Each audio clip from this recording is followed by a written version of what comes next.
all Canadian families, we are on the Titanic. The iceberg hasn't hit yet, so we're not sinking. If we don't shift course, that iceberg is coming for us.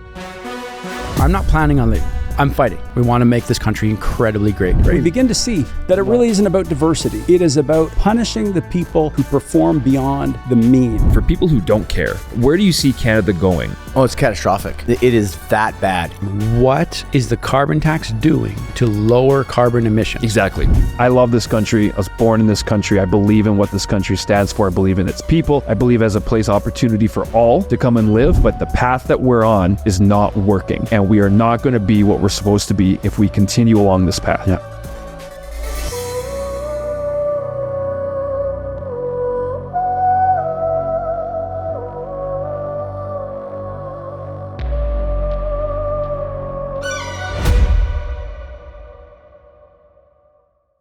Well, welcome back, citizens. Another week, another dramatic season of politics in the nation of Canada and Alberta. And we got a special episode for you guys today. David, it's good to be with you in the same studio. We got a new friend joining us, Mr. Jason. Welcome to the show. Welcome, Jason. Thank you for having me. Jason Lavigne, host of the Lavigne Show. He's also, as well, you've been newly appointed to some great positions within the APP, the Alberta Prosperity Project, media relations and regional leader. Did I get that right? You got it correct. Thank you very much for having me, and very honored to have been included and invited into the APP. That is a brand new position from what we hear. Rumors are spreading.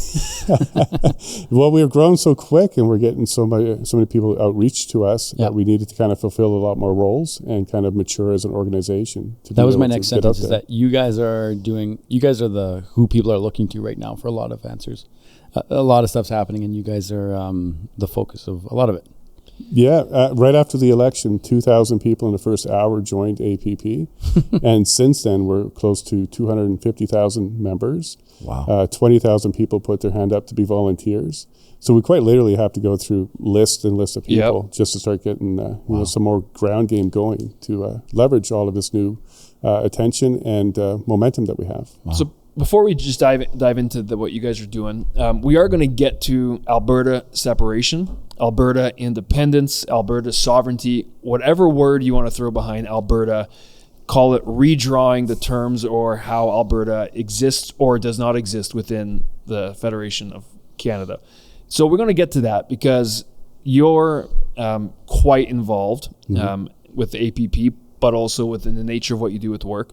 I know that's a big question on a lot of, Jeremy and I have been tossing this back and forth over the last while, last probably 6 months even, just talking about what does it look like as we're entertaining elections coming up, and now that election has come and gone. It's a question that I think it's important to state.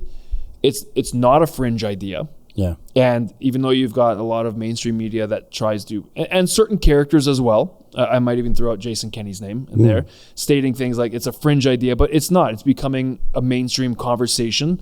It's not just in specific circles. But I want to change the question from not should Alberta leave. I want to ask the question, why are so many people now asking that question?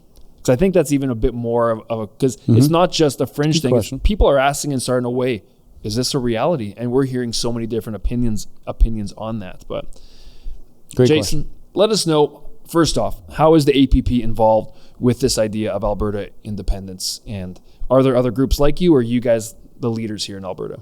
Well, there's several groups doing it. So Take Back Alberta is one that you may have heard of before. Yep. The UCP itself, 66% of the members there are looking at this particular movement. And there's a bunch on Facebook and other groups come together, like the Alberta Republicans, also known as the Republican Party of Alberta. Yep. They've really started to collect a lot more attention and membership as well. The term we like to use at this stage is self-determination, because it allows us to venture and determine where we're going to go by ourselves. And to answer your question directly, like why now? Yeah, it's because after the Liberal Party under Trudeau for so long, his father and then the recent one, Justin, we've been, the way we see it, is abused. When it comes to pipelines, we don't get a port out of the West for our product. We can't enter markets. When the Ukraine-Russia war started, there was an energy crisis in Europe that we couldn't supply for. And we're talking about billions, if not trillions, of economic value that we've been regulated or restricted from doing. And the real hope here in Alberta was it was going to be a change in government. It was going to go to conservative. Poilievre was going to take over and unwind some of these things like property, gun rights, parental rights, other things that have been stepped on. And unfortunately, when we saw this election and the polls coming and Carney enter the stage, it really looked like things were going to turn bad for Alberta. And Carney, when he took over that leadership and he had his interim cabinet, nobody from Alberta. That's right. West of west of Winnipeg, really, there was nobody there. Yeah. And when he posed to Canada, we need to be there for Alberta because it's going to get rough for them, that was a shot across the bow for Alberta, for us. So we knew that he wasn't going to get on board with our economy, helping us reach markets or just get out of the way. We felt that it was going to be either do or die at this stage. And when I say that, I'm not being dramatic. We have data out of Denis Rancourt that shows when Alberta's economy suffers, oil price goes down, we can't enter global markets. We actually have a peak in suicide and drug-related issues, and we lose people in Alberta to death. So we do take this as a real live or die situation here. And so when we hear Ottawa saying, yeah, we're going to hit your economy hard, we also hear our young people say, we're going to be hit hard and we're going to lose them. Because statistically speaking, we do see that happen each time we have a drop with our economy. So we're taking this seriously. And I think there's a perfect storm at this stage. There's a lot of people, 40 years plus, who've been working in this movement, trying to find sovereignty here in Alberta. Preston Manning is somebody we spoke about just before. Yeah. He did the great experiment of the West wants in with the Reform Party. And now we have the answer to that. The East doesn't want us in. So the movement now is the West wants out. And I think now that we've gone through some of those steps and learned those lessons, and now we're looking at another 4 years of a globalist with Carney, I think the tides have turned and it's a perfect storm at this stage. It's time to end what we call the Ottawa abuse of Alberta. It's we had Bruce Party on a while ago, and he used the term entering uncharted territory once you get past referendum. We you can look at someone like Quebec over the years who has played with the idea, not played, it's very serious, separation. They have not separated, but they have reached, I would suggest, a certain amount of sovereignty within the Confederation of Canada. Do you see, I'm going to ask you, what is the best outcome for you? As Jason Lavigne and your family, what do you think is the best outcome? The Republic of Canada, with a constitutional convention that redraws the deals with all provinces, and we turn into states within Canada. I think that would be the best deal. I think on a global stage, a republic would be a great way to move forward. So we're not a constitutional monarch anymore, but a constitutional republic.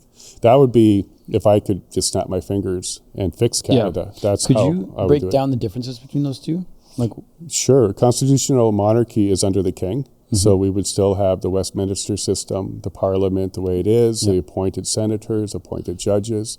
Whereas constitutional republic, we would have things like recall. We would have elected judges and senators. We would have a little bit more representation, because we have like no representation when it comes to the Senate really in Alberta. Because again, it's appointed by the leader. And we would also have a head of state here in Canada that's elected. The head of state is the king currently. So the head of government is the current leader of the party in power, but that's not the head of state when it comes to global affairs. So we would be, in charge of our own affairs on a republic level. We don't have to copy the U.S., but we can certainly learn from what they've done and do our own version of that. And I call that a constitutional democratic republic, where the people are the forefathers. That's a democratic portion of that. Instead of, a bunch of older gentlemen coming up with a plan that needs a bunch of amendments over time, we can learn from what the rest of the world and the U.S. has done and really enter as a grown-up state and be truly independent out of the Commonwealth. If we did that, I think we would have the perfect situation. Yes. Wow. You use the term snap your fingers. There's a lot happening when you're snapping your fingers in Canada with the differences that we see from coast to coast, especially taking into consideration Eastern Canada and how typically Eastern Canada votes and has voted and what they want. It would take a lot of change. That would be probably an unrealistic outcome. Would you agree? Well, here's how we can get there potentially. If a lot of provinces like Alberta, Saskatchewan, Manitoba, and others decided to separate and actually have a referendum with a yes vote, and it looked really serious, that could also cause Quebec to revisit their deal with Canada. Because if Alberta's not sending $70 billion east, that's going to affect a lot of those provinces too. That might be enough to get us to a constitutional convention. Because we need 7 provinces and 51% of the population to do that. And if everybody's pushing for a new provincial deal under a republic, well, that's the opportunity to do that. To actually redraw the lines. Correct. And the Beach League was an attempt to do that, to kind of open up the Constitution as a constitutional convention. Yeah. So we might get there if there's enough will with the provinces to kind of separate. It might be a way to sit down and, in good faith, have a new negotiation in that direction. So let's focus on Alberta for a second. So right now, I mentioned earlier, there's a growing amount of people, and I would say it's a significant amount of the population. I'm not saying it's over 50%, but there is enough that it's a thing here in Alberta. Yeah. You mentioned some stats earlier about how many people have actually registered to be a part of the APP, and there's a lot of people probably think the same that haven't registered, right? So let's talk about Danielle Smith for a second, because she's a major part of this. And she's outlined within the last 3 weeks, it was, or her kind of 2 weeks maybe, her list of demands, you could call it, to Ottawa and Mark Carney about coming to the table. She made 4 main points. And she said, we as the UCP are not going to be leading this, but we will respect if citizens essentially come together and there's enough signatures past the threshold, which she lowered, to trigger a referendum. Right. The way that I interpreted that was she's okay with the process happening. She just is not going to be the one that's going to be spearheading as a kind of a revolt in the sense. Thoughts on that? Yeah, she can't become the leader of that parade. Yeah. She can't be the one that says we need to separate, because pragmatically, and this is something I think she's doing very well, is she has to make sure that we do everything we can to make this work. Yes. Yeah. Think about it like a bad marriage that you really don't want to end, because you fell in love at the beginning and you had a lot of history and children and assets and other things that have to be considered. You should try everything you can to keep that marriage together. Yeah. And that's her current position right now. And that's why she gave those 4 items to Carney and a 6-month window to go ahead and address that. If you want to look at it like the analogy of a marriage, stop going to the bar, stop spending all the money, come home, take care of the kids. Like, here's the list of things that will make it work better. And if he can do that, then great. But I'm not hopeful that he's going to do that. If you read his book, Values, he's pretty clear that he believes that oil and capitalism are some targets that he thinks needs to be eliminated for climate purposes. And I don't see him changing his tune on that unless lots of provinces step up to the plate and say we need to change this deal. Then maybe he would have to, because I don't think he wants to be the prime minister of the collapse of Canada. Yeah. But he may be pushed into a constitutional convention with Alberta leading that. But back to Danielle Smith, I think her best path forward is what she's doing right now. She's listening to the UCP membership, which is 66% for separation at this stage, but Alberta isn't at that number yet. It's about 30 to 35% and growing. 66% of UCP membership is ready to go. Really? Yep. Is that where does that number come from? That came from a UCP poll internally. Wow. And when we were in Bonnyville, we had Mitch Sylvester, who's the CEO of the APP, and Danielle Smith on stage talking to the UCP members. And Mitch posed a question to the group, do you want to leave? And it was clear. Yeah. It was a loud yes. Wow. And Danielle said, well, how about giving them another chance? Let's be hopeful and see if we can fix this. Who's with me on that one? She didn't have the support of that room. Interesting. So it's pretty clear that a lot of people have no faith in Carney at this stage. Maybe if it was Pierre, we might be in a different situation at this stage, but definitely they don't have faith in Carney, and that's pretty clear with the UCP membership. Wow. So it's moving full steam ahead, walking down the path of referendum. Danielle Smith said 2026, if enough signatures. Well, Could it happen earlier? She's talked about a different referendum. So she's not going to come forward with a referendum on secession from Canada. She's clear about that. That needs to be a citizens' initiative. Yeah. And right now the APP, if Bill 54 passes, which is the bill that changes the level, we already have the numbers. We need 177,000. We're over 200,000 right now. Okay, so sorry, hold the thought. Yeah. Walk us what happens at that point.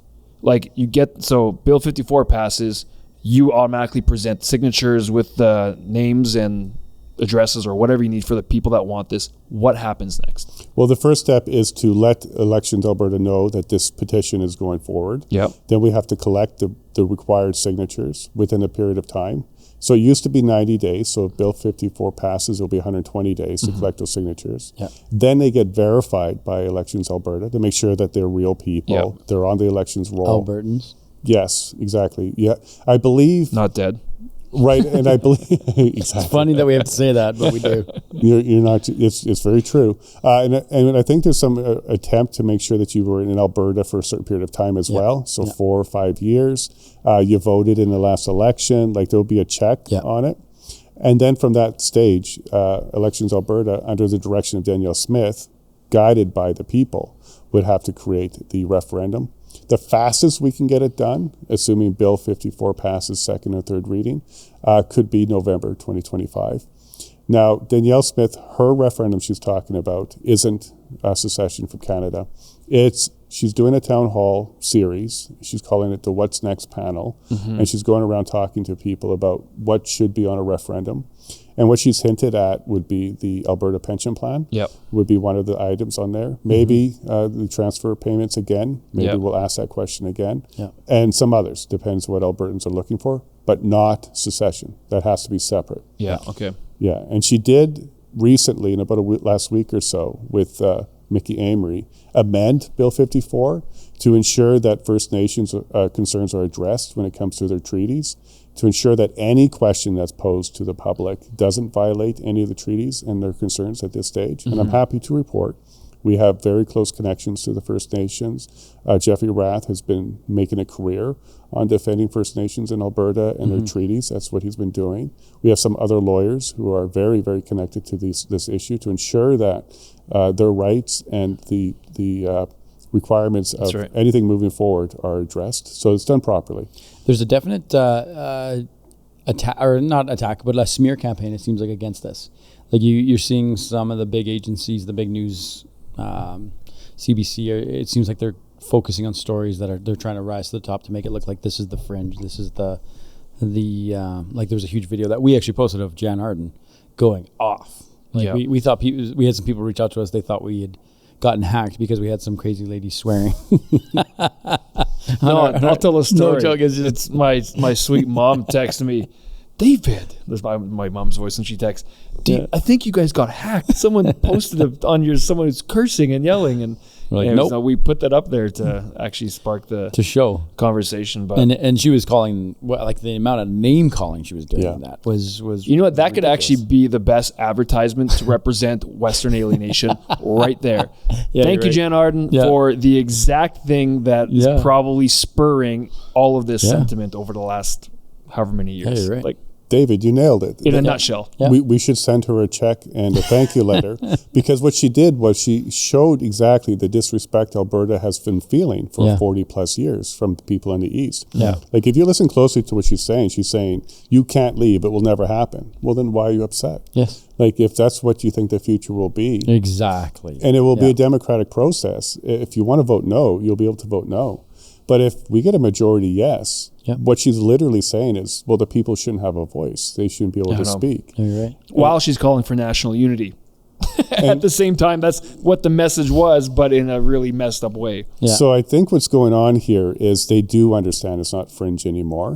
And they do understand the consequences. If this does end up with Alberta leaving Canada, that will likely leave Canada in a third world state. Because the Canadian dollar will tank. A tremendous amount of the Canadian value is on Alberta oil. We are the economic engine. I know that Toronto likes to believe that they are, but when you look at the numbers, a tremendous amount of our value is in the Canadian pension plan. About 30-something or $300-something billion is sitting right there that would leave Canada. Plus what we do, there's trillions of dollars of oil here in Alberta. So what I think they're doing is they're realizing they're not joking. It's not fringe, and this is really getting serious. And that's why they're coming out hard. Like the elbows up type of crowd is now doing the shoulders back, and they're trying to get that narrative to go. And this is why they brought forward, chiefs to go ahead and say, you can't do this. Those same chiefs, a month before the election, were fighting Canada to be recognized and be sovereign and be treated well and to have infrastructure, because they've never had under the treaties. 150 years they've been fighting Canada to be recognized and treated sovereign. But then after the election, after we start talking about actually providing that sovereignty to everybody in Alberta, including First Nations, suddenly some chiefs are saying, we want to keep what we have. It's a very interesting narrative. And we've seen this before, safe and effective. Right? Sure. Yeah. Fair elections. Like there's a lot of narratives that come out that people just repeat, elbows up.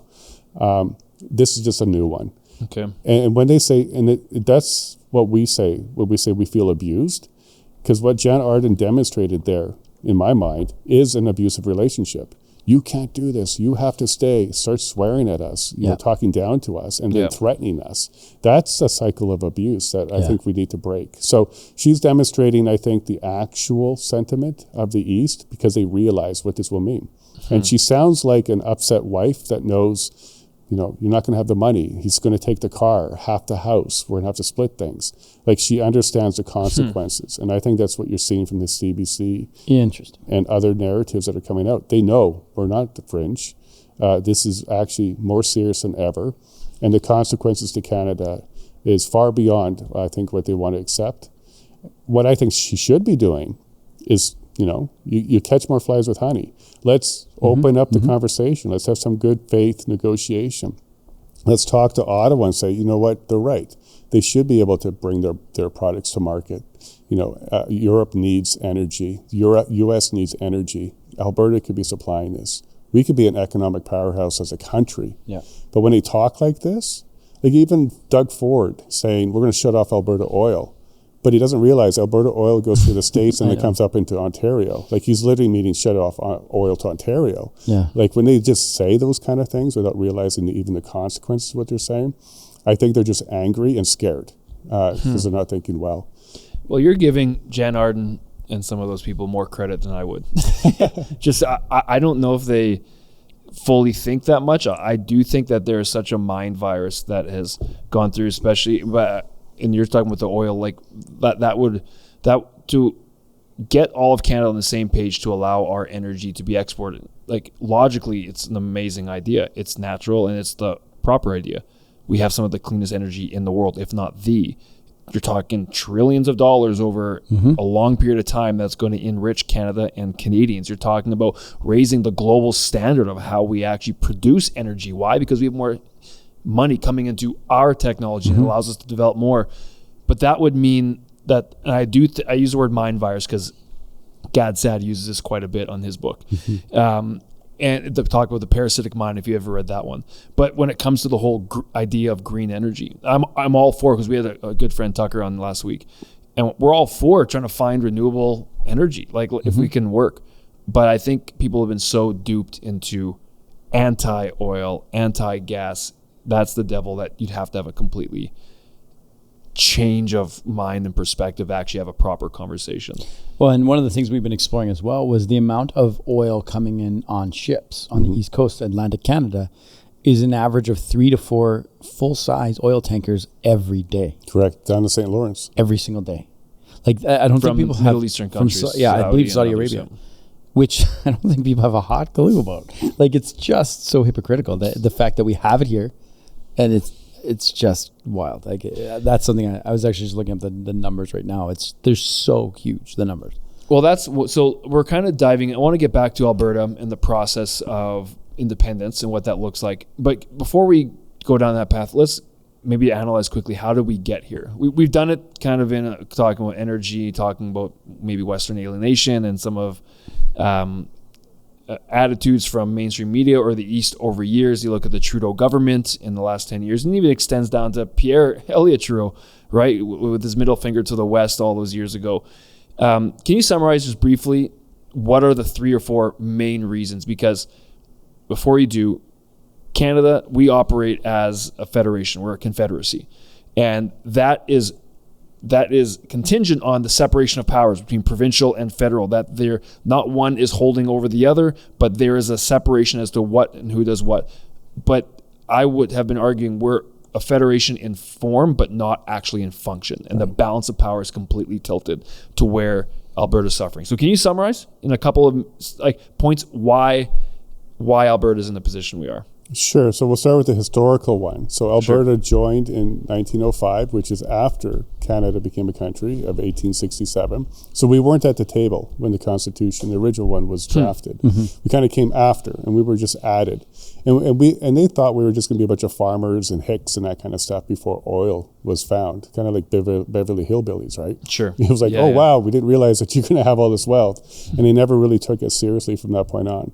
But historically speaking, when they learned that, this is when the transfer payments scheme was put into place to try and make it seem like the haves and the have-nots exist in Canada, to actually literally move the wealth out of the West over to the East. There was a politician at the time who literally said that. We're going to use Alberta's money to fund the expansion of the East, the industry, the factories, and make sure that we can build the East up. So they did that, and that's exactly what they did. So historically speaking, they never really respected us. They just thought we were just going to be farmers and cowboys, and that's it. But then we became wealthy because we have these resources. So historically, we want to fix that problem. When you look at the Senate and even the Supreme Court of Canada, 3 Supreme Court members have to come from Quebec. Traditionally, 3 comes from Ontario. That's 6 out of the 9 right there. 2 from the West, which includes Northwest Territories, and then 1 from the East. So we don't even have good representation or fair representation when it comes to the Supreme Court. The Senate's appointed. That's a good point. The Senate's appointed. So if you look at the Senate, and what's weird, and I'm just going to sidestep on this one for a second. The media talks about these pain points that we bring up, but they diminish it. They say things like, the Senate's not really powerful anyway, so don't worry about it. Well, okay, well, if that's the case, let's rejig it. Let's make them elected. Let's go ahead and do something like that. So historically, we were just all our wealth was being drawn out, and we kind of played along. We're like, oh, okay, let's just try and help the East. Let's help build Canada because we can all collectively benefit from that. But we haven't seen it reverse. Okay, so historically would be the first point. Currently, well, when we're talking about things like being able to enter markets, being able to move our product all the way to the East, yes, they are bringing oil tankers through the St. Lawrence, but we can't have it on the West Coast. The bill that stopped that literally said, we can't do it on the West. We can do it on the East, but we can't do it on the West. So clearly, this was an attack on Alberta. Our guns, our parental rights, our way of life, and even God has been removed from the House of Commons, how they tackle things, and they really don't listen to us. And also currently, the election's over by the time it hits Thunder Bay. So it's the East that picks our leaders. And even people like Poilievre, who is a Calgary guy, he doesn't hold a seat in Calgary. He held his seat for 20 years out in Ontario because he knows where the power is and he knows who he needs to work with. So we've been ignored. So that's the current issue. And then the future issue, to give you 3 main points, is, well, what's our future going to look like if we continue with the current system? If we don't create a new deal? Well, I can tell you, population growth in Ontario, Quebec is higher than Alberta. More people are literally going there, which is tipping the scale of representation. We won't be able to catch up. So when Danielle Smith comes out and says we need to double our population to 10 million in order to get more representation, that's what she's talking about. We aren't growing as fast as out east through immigration and other means. So the representation scale keeps tipping in the wrong direction. And this is why we think a republic with elected senators and judges might help fix this issue with us if we can kind of address those. So historically, our wealth has been going to the East. Currently, we can't enter global markets because we're restricted. And our future doesn't look very good if we continue to do this. So those would be the 3 main reasons why I think Alberta is really pushing forward to changing the deal. So if we can't do it within Canada, we are strong enough, we are large enough, we would be the 97th most enriched nation if we actually became our own nation. Yeah. We would be in the top per capita on the GDP in the globe. Yep. There's very few countries that would have the same type of wealth as the nation of Alberta would have. So we've reached maturity. At this stage, Alberta can stand on its own 2 feet. And I think this is why you're seeing so many people upset, because we may encourage Saskatchewan, Manitoba, northern BC to do the same thing, because we're no longer a young country. We're a mature country now. Is there any traction in Saskatchewan and Manitoba? Yes. Yeah. Yes, Saskatchewan, there's a group called the United Grassroots Effort, and Nadine Ness is leading that one. She'll be a guest on my show at one point to talk about this. Northern BC, basically anything other than the cities, they're in the same boat. They would like to see economic development. They would like to see less restriction. Like, I'm not sure if Canada knows, but interprovincial trade is even restricted. Yeah. Like, you can't buy wine out of BC. So crazy. There's a lot of restrictions put in place to stop us even inside of Canada. So when people say elbows up, shoulders back, Canada first, or Team Canada, they're not even realizing within Canada we can't even trade and do things. So these are all, the pieces of the puzzle that I think have come together and given us the opportunity to either change what's going on here in Canada, coast to coast, or break it up. You know what's crazy with the Elbows Up campaign is that Elbows Up campaign was based on anti-Trump sentiment, our own sovereignty, let's fight, let's get dirty if we have to as Canada, we got to fight for our own sovereignty. I quote, tariff for tariff response. That was Carney's position. While he's campaigning on that, he also simultaneously signed, we found out this week, April 16th, that they're going to end up dropping tariffs, which took place on May 7th, right? Majority of the tariffs on U.S. were subsequently dropped just recently in the last 10 days or so.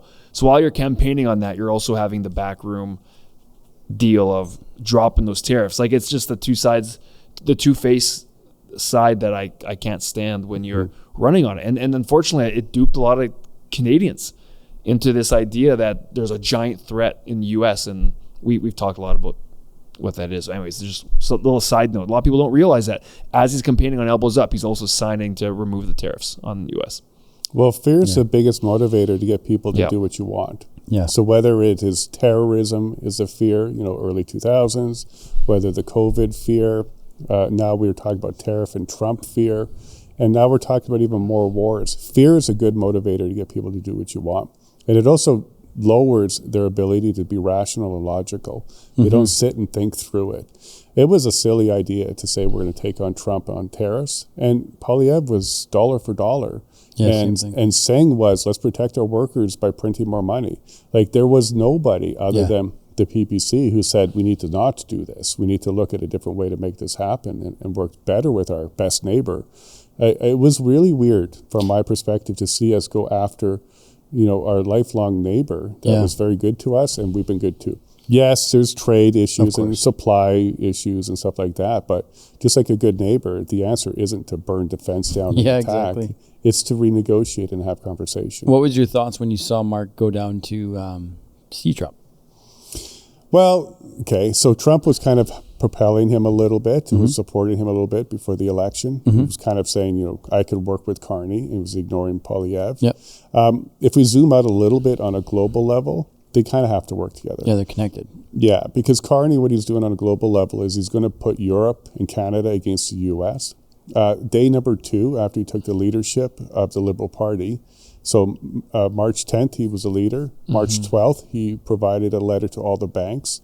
Brett Olin from Bow Valley Credit Union came on my show to expose this.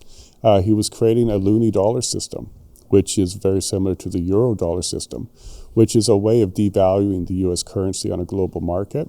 So Europe and Carney got together on day 2 of him being the leader, interim leader for Canada, to go ahead and start a currency war with the U.S. using Canada and Europe on that one. So I think what was happening here on a geopolitical level was Trump has created an island where a lot of countries are against him now that used to be allies, and they were going to do a currency war, or still are going to do a currency war, not just a trade war, to try and devalue the U.S. dollar. That's the kind of thing that turns wars kinetic, like actually You're going to cause the U.S. dollar to sink. Those are the kind of concerns that Brett Olin brought to the table. And it was Alberta oil that was being used to do that, because 80% of the trade with the U.S. is Alberta oil. Yeah. So they were going to use Alberta oil to devalue the U.S. currency through the European markets, through the loonie dollar system. And those things, I think, would be crippling, not just like a elbows up type of thing. It would be, shooting your feet. Like you're really destroying the relationship and the global market for the U.S. And that would be a really bad idea. Has there been a response from Trump on that? Because it seems like they've got a bit of a relationship brewing. The response came before Carney did this, because the U.S. government under Trump has been trying to end the Eurodollar system. Yep. Because they see that. So this is why they're trying to bring a lot of the currency back inside their borders. Because the way they attack the currency is the currency's outside the border, and then they're using it as a credit swap. So it actually devalues it. So when he brings back industry and brings in, back more of the currency back to the U.S. borders, this is how he's protecting himself, Trump. So they've been doing this for a while because Europe's been attacking the currency. So for Carney to come along and say, hey, we're going to do this too, it was another shot at the U.S. economy.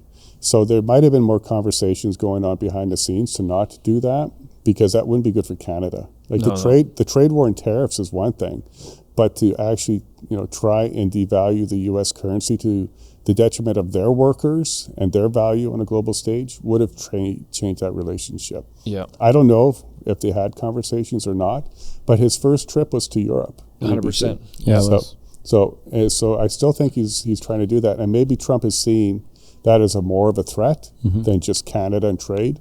It's Canada, Europe, Carney, his global bankers, all working together to devalue the U.S. That might be where some of the rhetoric was pulled back by Trump in order to realize that that's a bigger threat than maybe the rest of the people know about. This is something Brett Olin's really, really good at explaining, and he's been ringing that bell that we need to be prepared for that. And this is yet another reason why Alberta should leave, because we can handle our trade, our oil, our wealth differently than what Carney's trying to do. So those might be one of those nails in the coffin for Canada if he continues down that path. Well, there's I'm trying to find it. I wrote a piece a while ago, and I think I titled it "The Quiet Redrawing of Canada's Borders." And the whole premise was based off of where Carney essentially was groomed, right, in the halls of Brussels to Davos, and in the globalist idea, not in the conspiratorial sense that people throw around globalism and all that, but in the sense of the EU style of governance and global finance, and that is a major influence for him. And when he said statements like, we have to fundamentally reimagine the Canadian economy. He's made big statements like this, right? Our relationship with the U.S. as we have known it is over, type of thing. So there's a lot of influence coming from that perspective. But the other caveat I threw in there, just as a theory, was that the secret is Carney would be okay with Alberta separating. That was kind of the theory I was throwing around, because Alberta would be completely opposite of that style of governance, because it's to Alberta's detriment. As you were mentioning, it's going to hurt Albertans a ton going that direction. But anyways, just theories thrown against the wall, but we'll see. Well, I think you're onto something, but I think Trump is more aligned with your thinking. Alberta separating would be a good thing. Yeah. Because that gives him a little bit more trade opportunity with a place like Alberta. Yeah. But I think from Carney's perspective, it's the opposite of what he wants. They do want to bring things together. Okay. He would love to see Canada part of the European Union. Yes. Because on the global level, consolidation is what they want to do. Yep. So a North America Union would be their ideal. For sure. Right? Yeah. But Trump's not going to give that. Okay? No. But that would be their ideal. So when they want consolidation, we should have disbursements.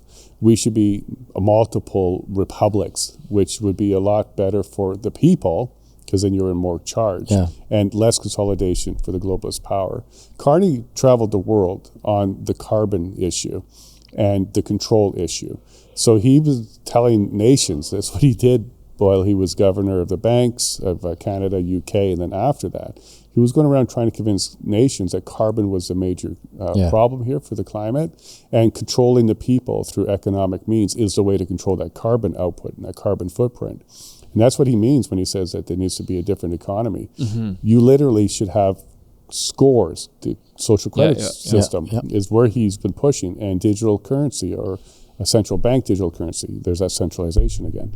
So an independent Alberta, I think, would break his plans, and that wouldn't help Carney. Okay. It may be something that Trump can align with. That's why he wants to see Greenland become independent. Sure. Pamela, Canada. He doesn't really want us to be a 51st state. Read his book, Trump. He comes in high, 100%, and then he wants to negotiate to where he really wants to be. That's what I think he's doing. He wants us to be more independent. Break away from the king, break away from Europe, break away from the UK. That's basically the message he's telling Greenland, Canada, and he'd happy to see Alberta do it on its own. Because that may lead to Quebec doing it, New Brunswick, Saskatchewan, Manitoba, northern BC, and eventually all of Canada could break up, similar to the USSR broke up into multiple countries, into Russia, Ukraine, and others. I think that's what Trump would like to see happen. But Carney wants the opposite. Interesting. Okay. Because I use the line, and Trump is quietly waiting in the wings, because that would benefit him. But that's an interesting take on the Carney side of things, too. We opened up about with Alberta, and the conversation, how more and more people are asking, what should Alberta do? So it's not just a fringe. We've talked about the case for Alberta, like the grievances and the logic behind why. You outlined that in a couple of points. I want to see if we can try our best to, what are some of the pitfalls? What are some of the as best as we can, the unknowns, or what are some of the realities of things we have to avoid if Albertans decide we want to start walking down this path? What are some of the pitfalls, in your opinion, that we have to be aware of?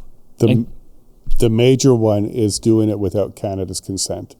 There's a path to do that, and that would be declare independence, get supported by a large nation like the U.S., like what Kosovo did. They declared their independence, Canada supported it, and you go down that road. That's without consent. And that would be the most difficult one. I think that would be the most painful one. You would have retaliation from BC and maybe even Saskatchewan through Ottawa to try and make things difficult. People worry about, you'll be a landlocked nation. Well, under the UN, we actually have the right to get to tidewaters. So Switzerland, and there's other examples around the world of landlocked nations, and you have to be a nation in order to execute this on a UN level. But Canada not allowing it, or BC not allowing it, or fighting it. I think it would be a very difficult road without consent. With consent is the path that everybody's on right now. That's using the Clarity Act, going to the House of Commons, going through the process that the Supreme Court has laid out, testing it for the first time. No province has tested this out yet.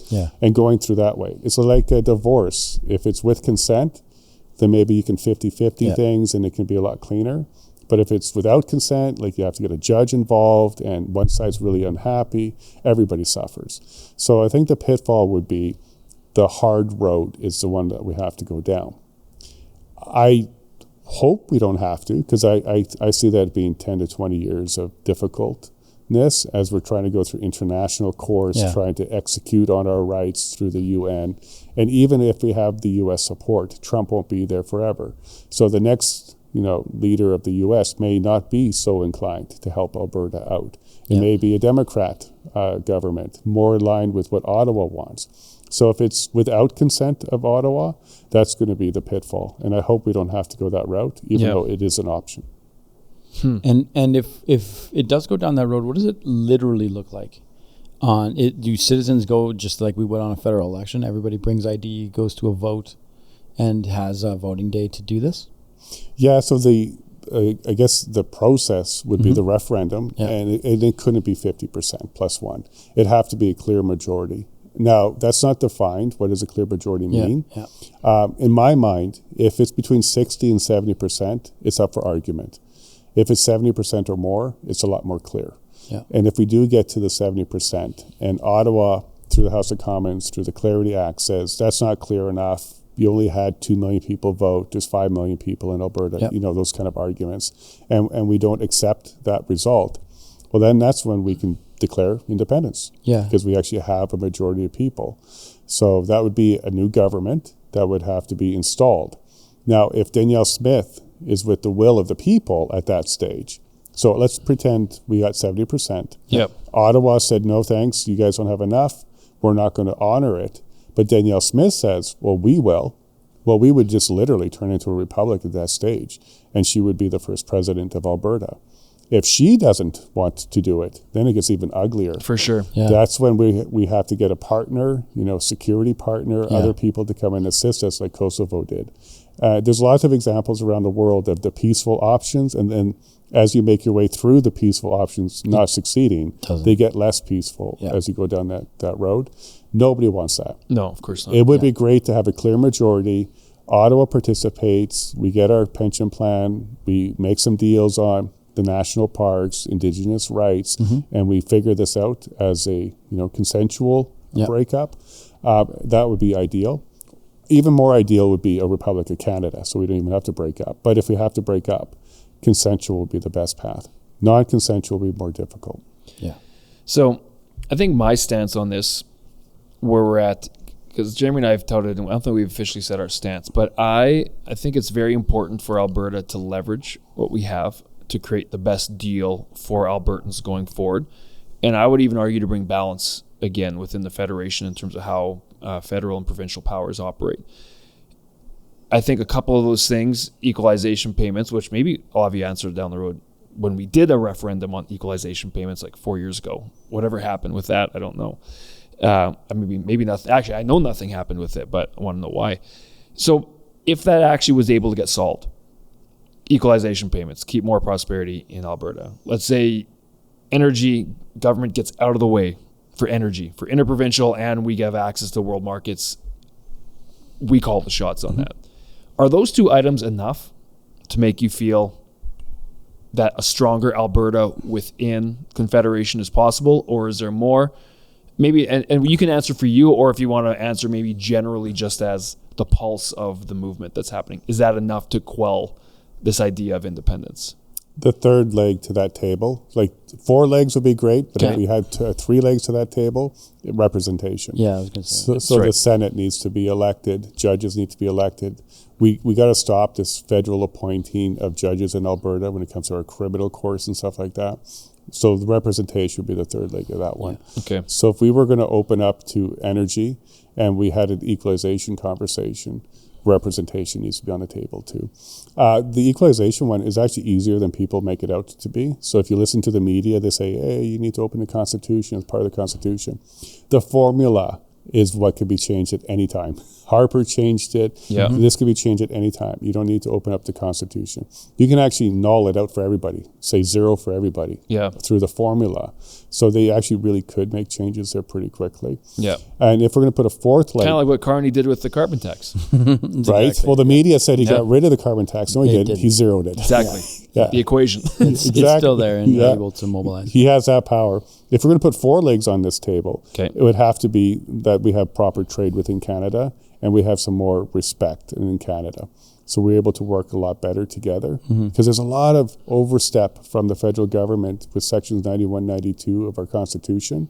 If they stayed in their lane, got out of health, got out of the education, and we all as provinces had our jurisdictions back, those 4 legs, I think Albertans would be absolutely happy with that, and so would the rest of Canada. I'd love to see Quebec, go ahead and develop their resources and take it as far as they can. They have a lot of gas there. They really should be doing that. And if we did that, Canada, and I've said this many times, on a per capita basis, is the wealthiest country in the world.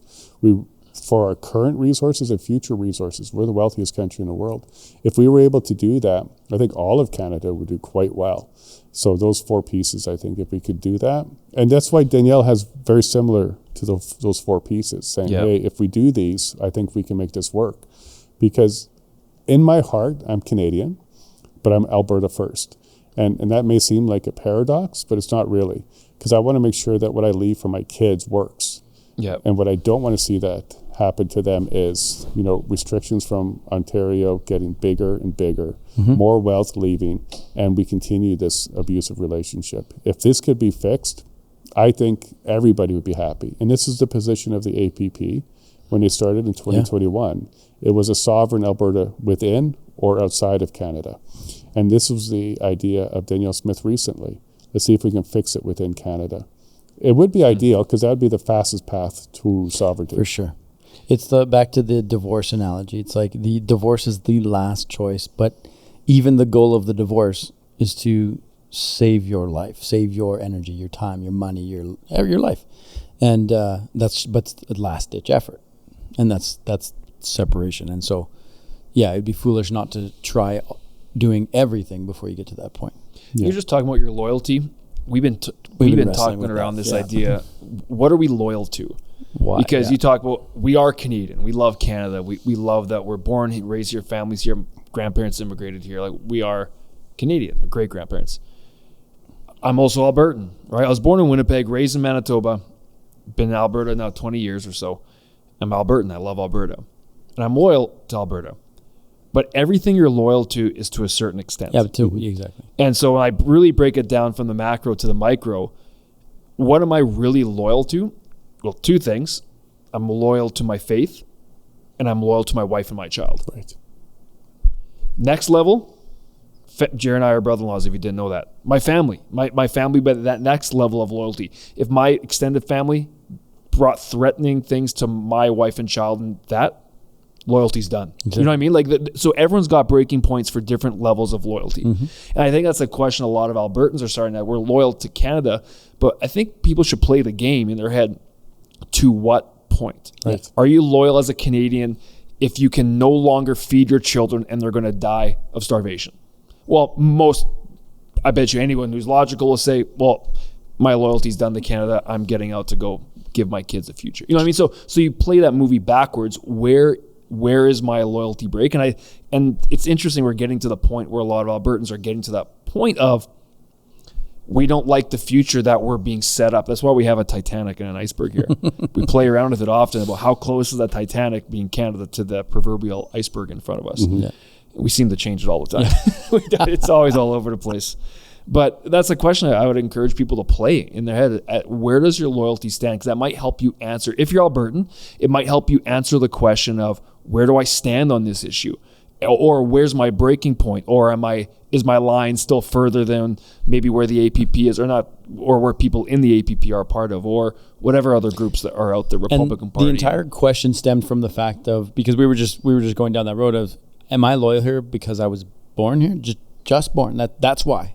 Okay, so your loyalty is based on birth, which when you go down that road, you realize how foolish that is. But then you realize, okay, but you have to go down and ask to what point. Right. You have to. Always. That's an excellent conversation, because I'm going to flip it on you a little bit. Okay. Where's the loyalty of our leadership? So whether it's on Alberta, Canada, or otherwise, where's the Alberta of the people who are leading us? The ones that are actually in the wheelhouse of that Titanic.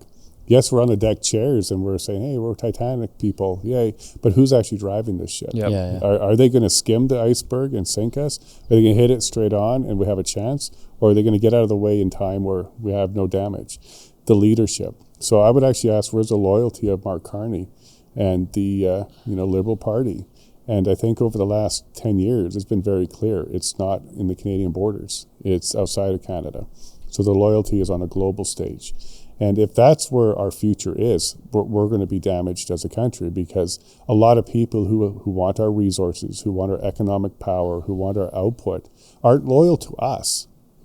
They're loyal to their people and their issues. So this loyalty question actually works both ways.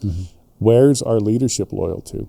If you were, let's just use a hockey analogy, if the Edmonton Oilers coach was really loyal to the Toronto Maple Leafs because he wants to see them economically prosper and he's got some sort of deal, well, then that wouldn't be a very good leader for us to have. So if Mark Carney is really loyal to global bankers, or maybe the World Economic Forum or other organizations, NGOs that are existing, they're real, they are out there, or an agenda that's being worked on, if that's where his loyalty lies, well, then where my loyalty lies is really just a second question here. It really doesn't matter, because what will Canada be in 15, 20 years for my kids' future? Yep. That's what I'm looking at, is who's our leader, where are they leading us, and what path are we on? Now, if it was a national loyalty and he was very loyal to Canada, then he would want to see all the provinces prosper, enter the global markets, and really be a powerhouse on a global stage. Well, then I would absolutely be able to align with that loyalty. But that's not what we're seeing. So I'm not aligned to globalists. I don't like the idea of globalists or Davos or other places around the world saying what Canada can and can't do, what resources we can and can't develop. Like, when those decisions are no longer Canadian, it's hard to align with that Canada. So my loyalty is very similar to you. It's faith, family, and future. Yep. And that future one is what scares me right now. Yep. Is our loyalty to our leaders. Sometimes it's blind, but sometimes it's not. And we've been paying a lot of attention to Carney and where his loyalty lies. He wasn't in Canada for the last 10, 20 years or so. He was a globetrotter. He's out there doing other things.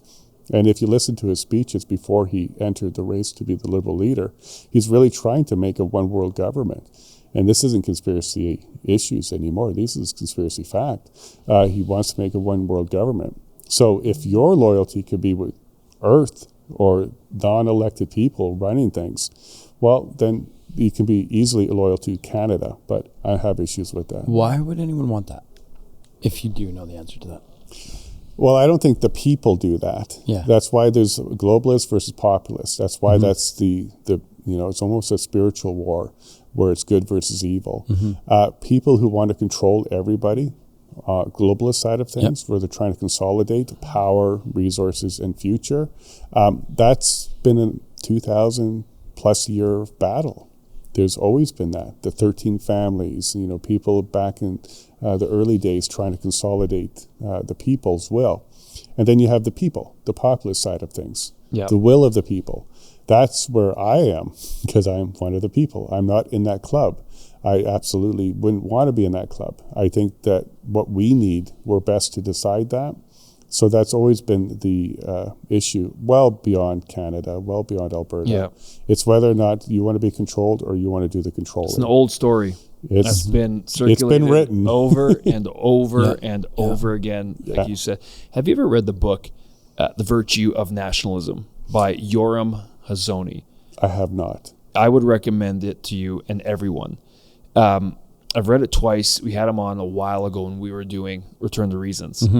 And so the argument behind it, and I've already had this thought before I read it, but he gave me great language about how nationalism, because nationalism for a while, and maybe still is, was a dirty word, right? People equate it to like Stalinist or Hitler or those type of things that are nation first, dominate the world. He brings back the idea of nationalism is actually the best check and balance for the entire world. Right. If you got a ton of strong nationalistic countries that's nation first, their nation first, like what Trump is doing in essence with the US, that is what's going to keep the world in order and in check when you have rogue nations or rogue ideas. But the battle of this idea, it's just different political philosophies or ideologies that drive what you're talking about, the people versus this other club, right?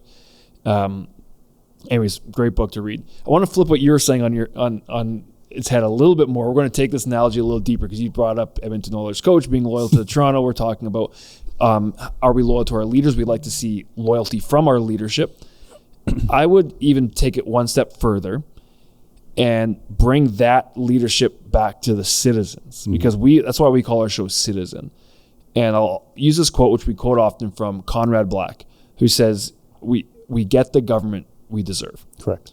And I think that the idea of citizenship generally has been lost its meaning amongst citizens, meaning they just think people in charge of leadership are the power brokers, where it's actually the citizens are. And when the citizens get lost, or the citizens, and this is the issue you'll have in democracy and such a, like the radical idea of confederation that Canada once was, you're going to have differences of opinions. But I'm bringing it back to the citizens, that citizens have to be on guard and educated, and not just waiting to receive information, be pursuing the knowledge and information so you can make the educated decisions and actually have enough of a brain to anticipate, what is this guy going to do if we play the movie out? And if you like it and you're for it, then you cast your vote that way. And if you're not, go the other way. But because there's that dichotomy of we have our leaders that we put in place to lead us, Right. but we still put them in place. But I'm also kind of answering my question, which I'm getting to.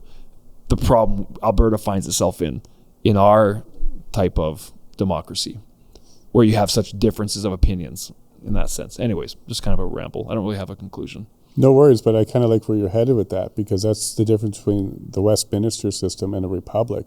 We actually don't vote our leaders. We vote for representation, and then the party picks the leader. Fair point. Right? So even on the provincial level, you don't vote Danielle Smith Correct. unless she's in your riding. You vote someone from the party, the majority party wins, they have a leader and go forward. That's how you end up with a Mark Carney who's unelected. In a republic, you actually pick the leader. So you vote Donald Trump. That's right. And then you vote J.D. Vance as vice president. So he's next in line if we lose that first guy. And in a republic, you also have recall. And you have additional elections. Your sheriff. You have the judges. These is all elected because they all fall under recall as well.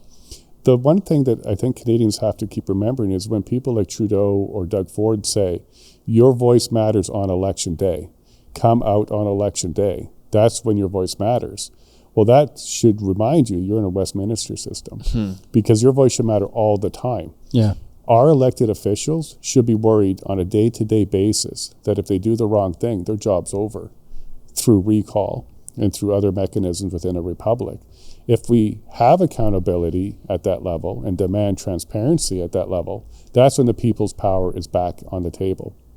When we agree to a system like the Westminster, where we're just going to elect a representative every election and then just kind of hands off and then just hold them accountable at the next election, and that's the way we do it, and that's what we've been doing here in Canada since the beginning, then we get exactly what we have here. Yeah. And we kind of deserve it because we're not demanding this accountability and transparency. Well, the only power it seems like we have is, I've heard this so many times, because I remember becoming an adult, like 16, 17, 18, 19, those years, starting to get interested in politics and seeing policy and seeing certain things, being like, why would that be allowed? Or who did that? Or why this? Or why are the school boards teaching that? All this kind of stuff.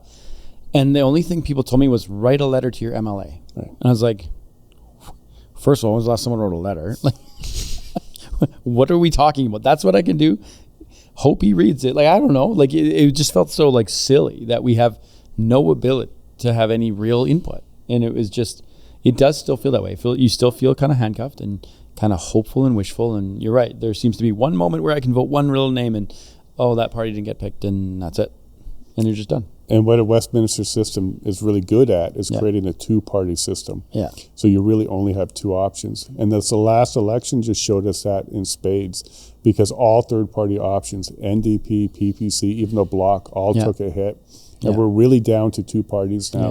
And the next election, it might even be worse for us, because we'll have that division again. Got to get the Liberals out, so everybody's coming together, and the Conservatives. And we're down to a two-party system.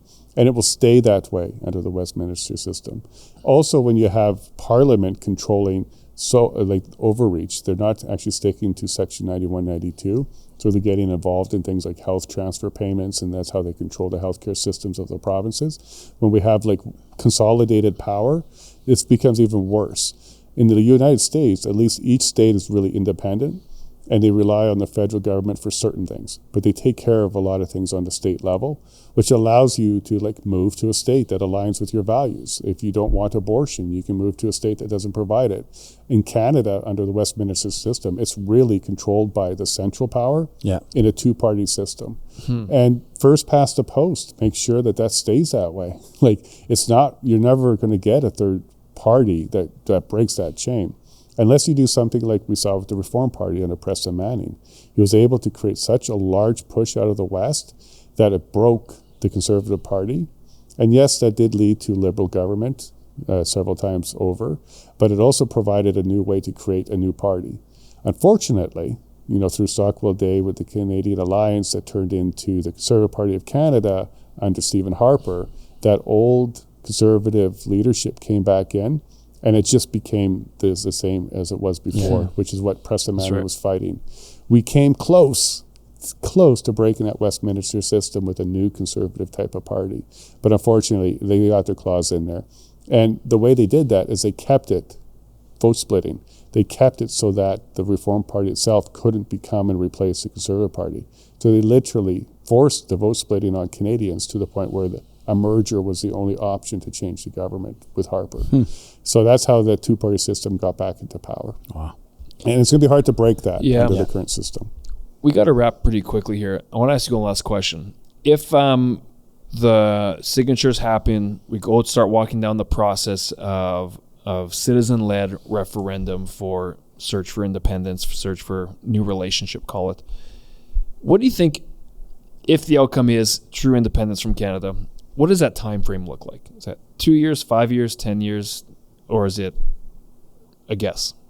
Well, I think it needs to happen, like a serious step needs to happen under Trump's presidency. If it ends up becoming a Democratic government down there, our door is going to close because they're going to align far closer to a Carney type of government or a Liberal government. In fact, our Conservative government is very Democratic. Like, they would align quite well with the Democratic government down there. And it would require Danielle Smith's participation. Okay. If she does see 70% or 65 or 70% and she gets behind that, it could happen within Trump's term. Oh, wow. That quick. It could.